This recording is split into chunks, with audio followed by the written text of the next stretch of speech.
Welcome to another episode of The Brand Called You, a podcast and podcast show that brings you leadership lessons, knowledge, experience, and wisdom from thousands of successful individuals from around the world. I'm your host, Ashutosh Garg, and today I'm delighted to welcome a very accomplished, a very well-known and respected ophthalmic surgeon from Birmingham, UK, Professor Sunil Shah. Sunil, welcome to the show. Thank you. Professor Shah is the consultant ophthalmic surgeon at Midland Eye Hospital. He's a professor at Aston University, Birmingham.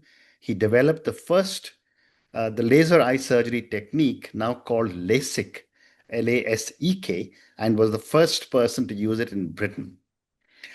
So, Sunil, tell me a little bit about your journey in brief, and what was the inspiration to pursue ophthalmology? It started as a medical student, really, because when you're training, you go through all different specialities. You enjoy all of them.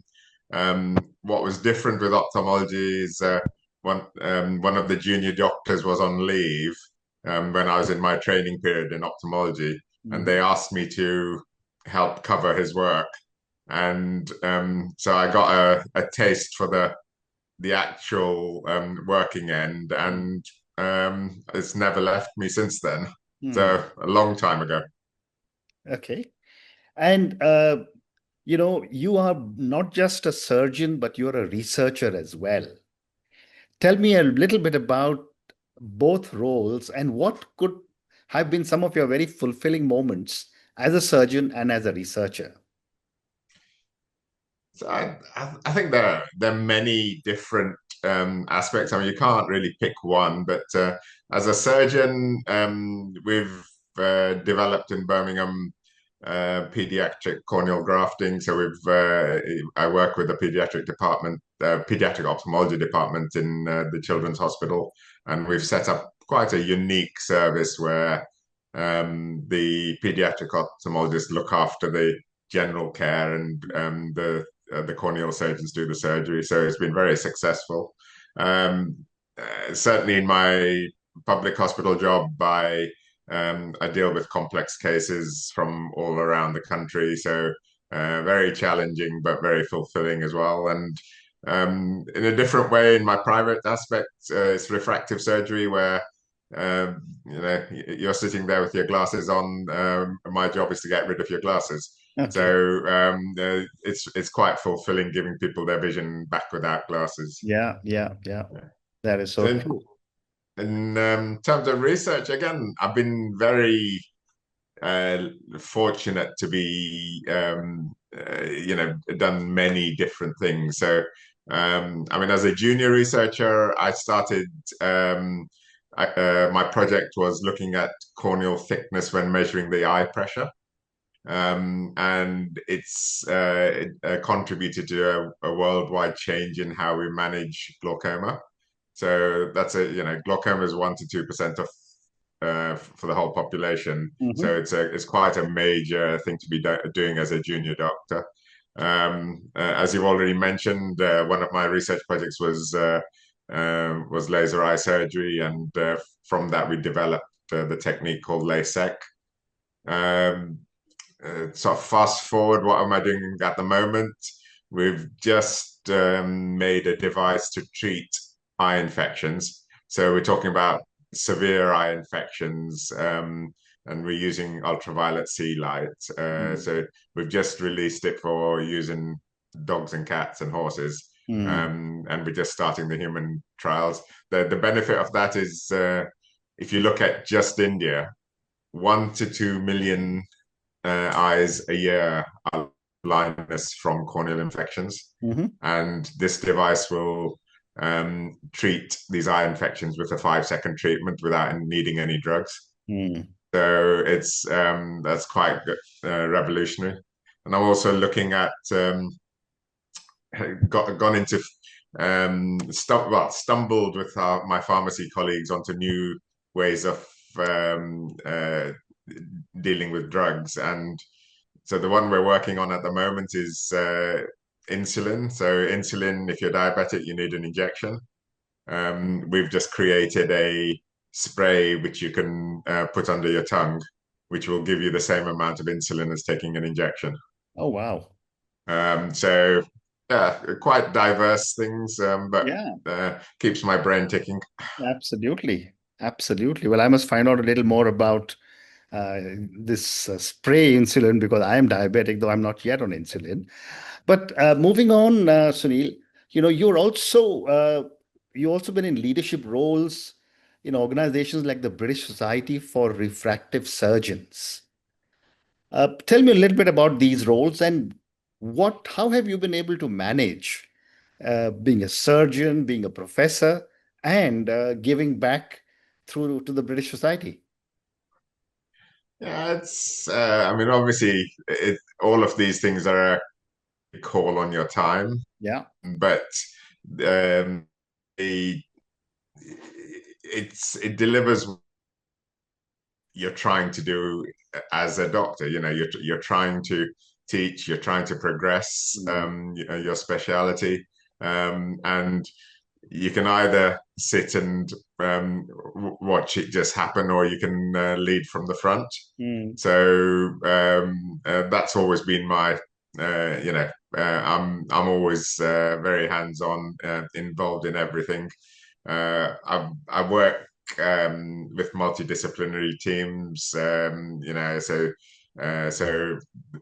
for example, the British Society for Refractive Surgery is mm, one of a few societies where you have optometrists and industry all part of the same society. mm, British Contact Lens Association, that I was also president of, is similar. That it's a optometry mhm, led organization, and it just enables you know, us to do what we want to do. I mean, one I'm working on at the moment is it's called GERSO, GRSO, and we're trying to actually create a online training platform mhm, for the developing world, so that they can get the same level of education as we get in mm, developed countries. mm. So lectures by very much similar to what you're doing, get the people who are at the top of their field,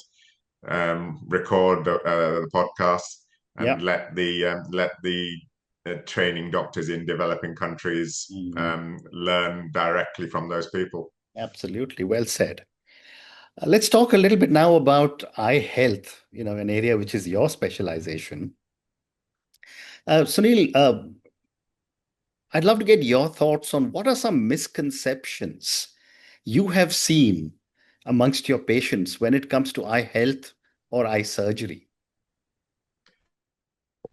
I think, I mean, one of the things that's very common is people are scared. Yeah. You know, they don't mind having operations. I mean, nobody likes an operation, but they don't mind it somewhere else. Mm, But when it comes to the eye, often it's a problem, yeah. and that's often you know, why do they feel that? They think it might hurt. One of the big things is they might see the surgical instruments. I mean, particularly a worry is they'll see a knife coming towards them. Mm, You know, the reality is it's relatively straightforward. One of the I mean, obviously you have to have an experienced surgeon, but the yeah. one of the most common things that I get told is, "Oh, this was easier than going to the dentist." Mm, So it is, as you said, a misconception rather than a reality. mm, And then on above that, a lot of people don't know what is available. mm. So there's a big education role for us when they do come to see us to actually explain what Right. is available, and they might come in for one expecting one procedure, but actually it's not suitable for them. Well said. And over the years, I mean, I don't have much knowledge about eye surgery, but I'd love to get your thoughts on how has technology changed the way eyes are being managed, if I can use that term. And what do you see it happening? What do you see happening in the next few years? I, well, ophthalmology is very technology driven. I Yeah. mean, it's right from the beginning, the instrumentation we use to do the diagnosis, and then the instrumentation we actually use to often do the surgery as well. So one of the exciting things for me within ophthalmology is that um, every few months there's something new. So you actually need to be there, seeing what's out there. Mm. I mean, if you go back, uh, talking about diabetes again, we use scans to measure whether there's any problem with the retina. So a few years ago, there weren't scans Yeah. available, Mm. and now every year the quality of the scan keeps improving. Mm. So you're even seeing things that uh, you're not sure what to do with because you could never see them before. Mm. So it's one of the reasons I love ophthalmology, that it's not standing still at all. You're every few months something has changed. Amazing, amazing, amazing. And how important is it uh, to detect challenges early enough for long term or for managing long term problems?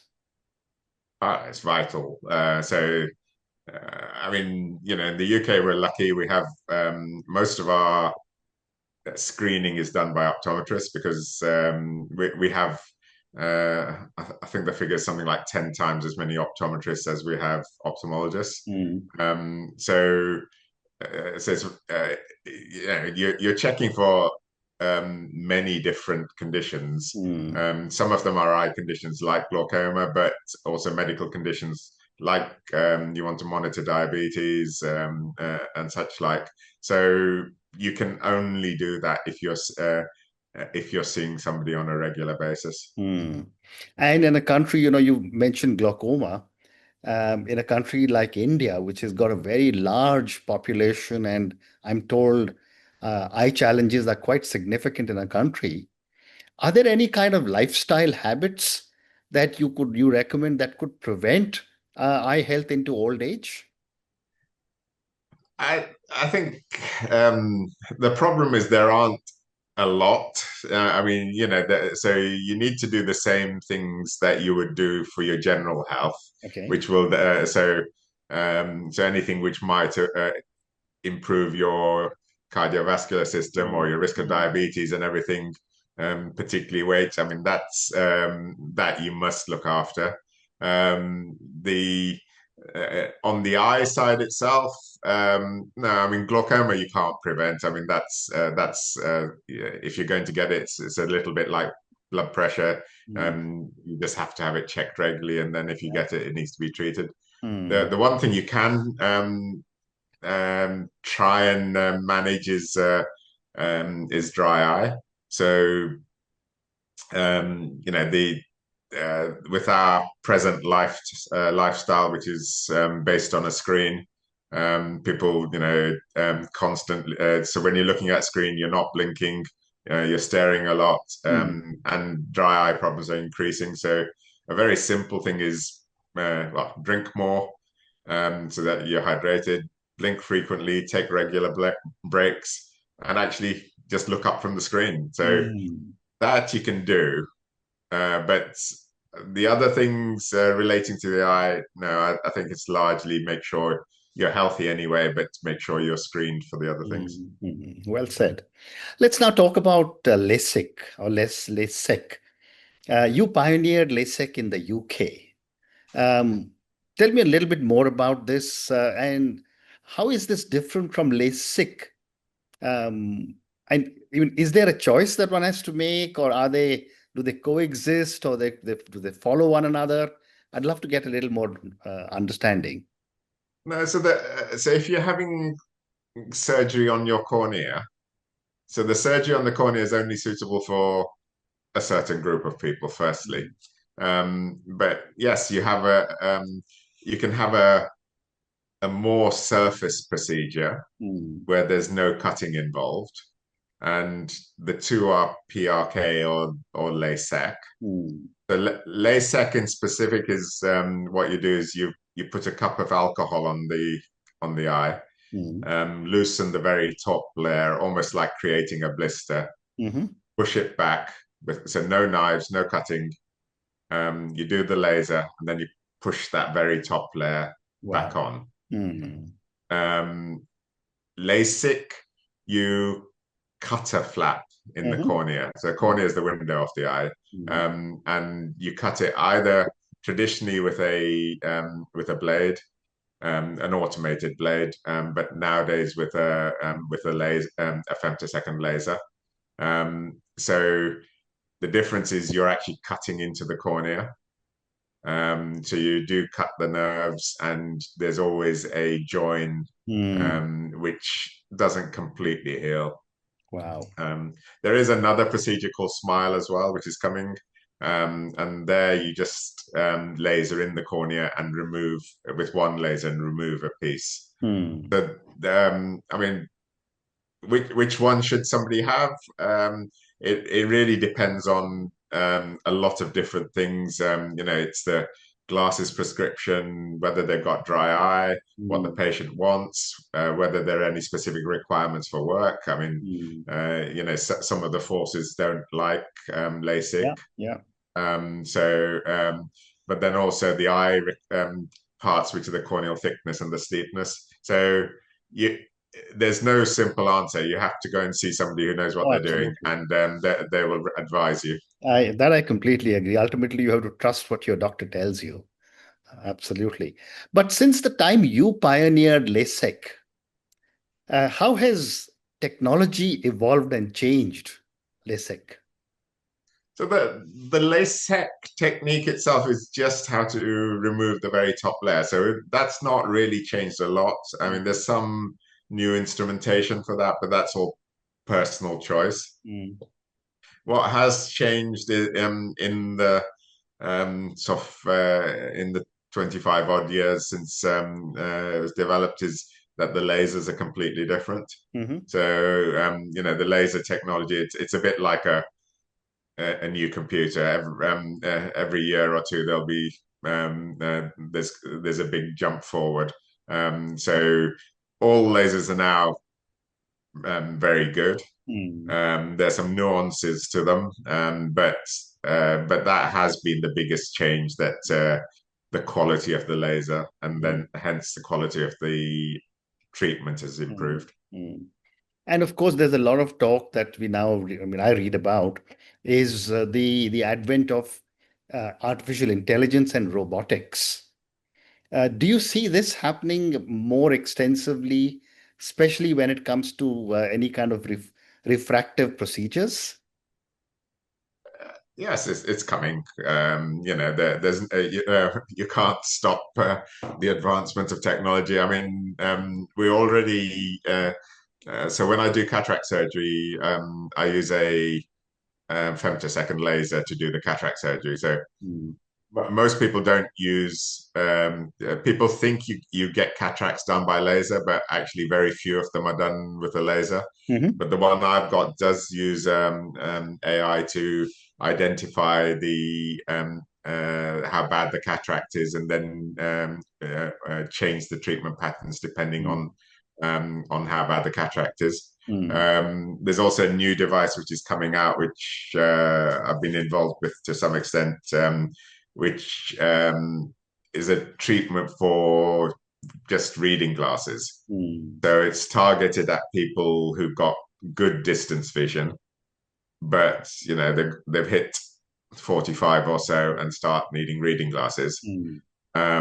And this device is you could almost sort of run it remotely from home. It's the robotic aspect of that is so advanced that it does a lot of the work itself. Mm. So it's definitely coming. Um, the difficulty is, particularly in developing countries, Mm. these are hugely expensive systems. Yeah. Whereas, I mean, I've been running a charity in Cambodia, and we've done 26,000 cataracts so far, Wow. Hmm. and but there we have everything's done free, so you're trying to drive the cost down as much as Mm. possible because the money Mm. has to stretch a long way. So this sort of thing is not suitable for there. But there's no doubt it'll be commonplace in due course. Amazing. So we'll have time for two more questions. You mentioned a few minutes back when you were telling me about LASIK and LASIK about corneal thickness. How does corneal thickness influence decisions when it comes to eye surgery? So the corneal thickness, it's specific to laser eye surgery. So it's not if you're doing cataract surgery or a refractive lens exchange, then it's not so important. But how the laser works is by remodeling the front shape of the cornea by removing some tissue. So depending on your prescription, you might need to remove a lot, and you basically can't remove too much, otherwise the cornea becomes too weak. Correct.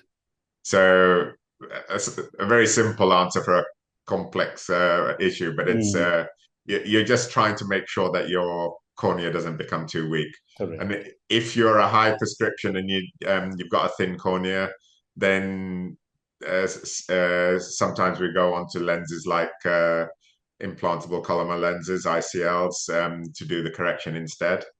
Because if sometimes that's the only way to do it. Well said. And my last question, a little more general question.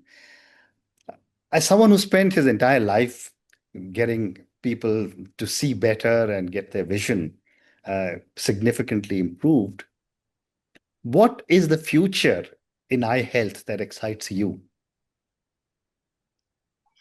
I don't think it's one specific thing. It is actually the rate of change within our specialty. I mean, if I look at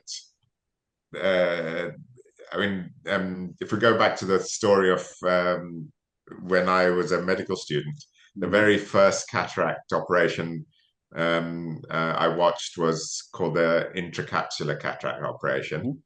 It's still done, but it's in Britain. I mean, most people haven't even seen one recently. Right. Then we've gone through extracapsular cataract surgery. Then we've gone into phacoemulsification. Now we've gone into laser cataract surgery. We're just changing all the time, and it's just exciting to be part of that change. And fortunately, because I'm interested in research and development of devices, I get to try a lot of these devices and actually help in their development. So that's the exciting part for me. Fascinating. And on that note, Sunil, I just want to say thank you for such an, informative, such an, you really made a very, very difficult subject, a very complex subject, easy to understand, even for me. Thank you for speaking to me about eye health, about your own journey, about all the amazing things that are happening in the world of eyes. Thank you for speaking to me, and good luck to you.